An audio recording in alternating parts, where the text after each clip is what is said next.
Assalamualaikum. Hai, video Power System seri ini merupakan kelanjutan dari video sebelumnya V006 siklus perancangan part 1.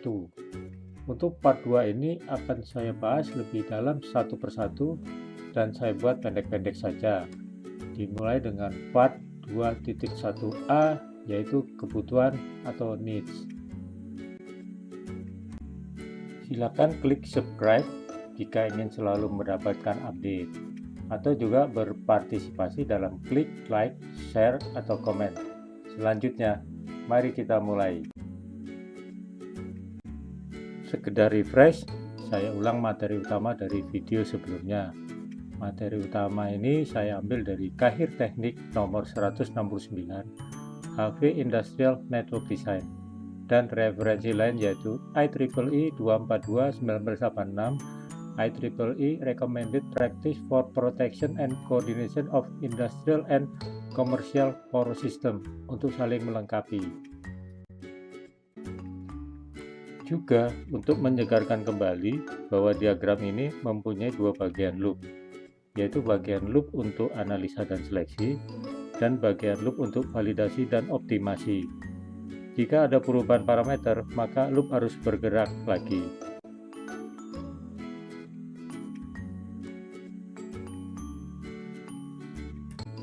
Jaringan listrik suatu industri harus memasuk daya ke semua beban secara optimal.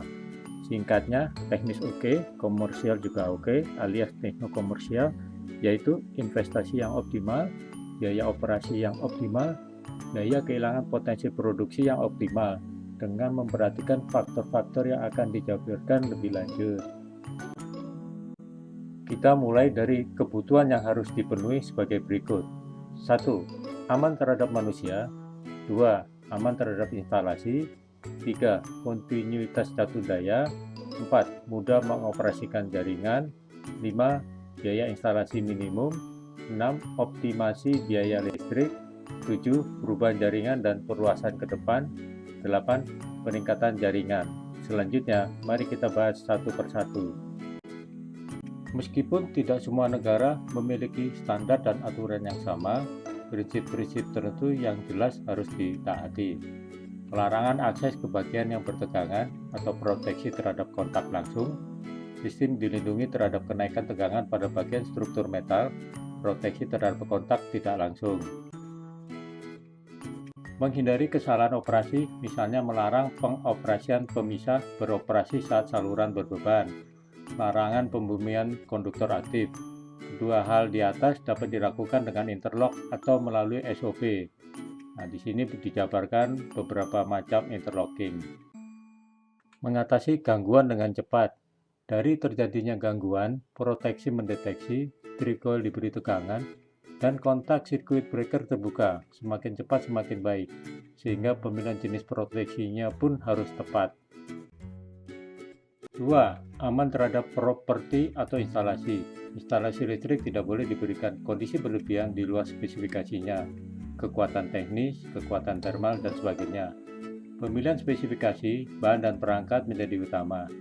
2 fenomena listrik yang umum dipertimbangkan untuk menghindari terjadinya kebakaran dan membatasi kerusakan adalah arus lebih, hubung singkat, dan kelebihan beban. Gambar ini adalah ilustrasi arus hubung singkat yang terbagi atas periode transient dan periode permanen. Periode transient dibagi lagi menjadi periode awal transient dan periode subtransient. 2. Tegangan lebih. Tegangan lebih ada yang muncul sebagai transient atau spike sesaat tetapi bisa tinggi, misalnya lightning surge dan switching surge, atau tegangan berlebihan karena pengaruh malfungsi. Pengaruh tegangan lebih tersebut lebih banyak terhadap ketahanan isolasi selain temperatur. Solusinya paling tidak sebagai berikut. Mengatasi gangguan dengan cepat dan bagian yang bebas gangguan tetap terlayani, yaitu dengan teknik diskriminasi proteksi. Informasi tentang awal dan jenis gangguan, sehingga perbaikan segera siap dilakukan. 3. Kontinuitas catur daya. Berdasarkan operasinya, beban umumnya dibagi 3 grup, yaitu normal, esensial, kritikal, atau sensitif, yang memerlukan suplai daya kontinu dan stabil, biasanya dicatur dari UPS. Catur daya yang kontinu ke beban diperlukan karena alasan berikut: keselamatan orang, misalnya lampu exit; kinerja produksi yang berkelanjutan, misalnya proses pembuatan gelas kaca; produktivitas; kenyamanan pengoperasian, misalnya restart mesin. 4. Mudah mengoperasikan jaringan. Untuk melaksanakan tugas mereka dengan aman dan andal, operator fasilitas jaringan perlu fitur-fitur berikut ini. Jaringan yang mudah dioperasikan agar dapat bertindak dengan benar jika terjadi masalah atau manuver jaringan. Switchgear dan perangkat berukuran cukup, sedikit perawatan dan mudah diperbaiki.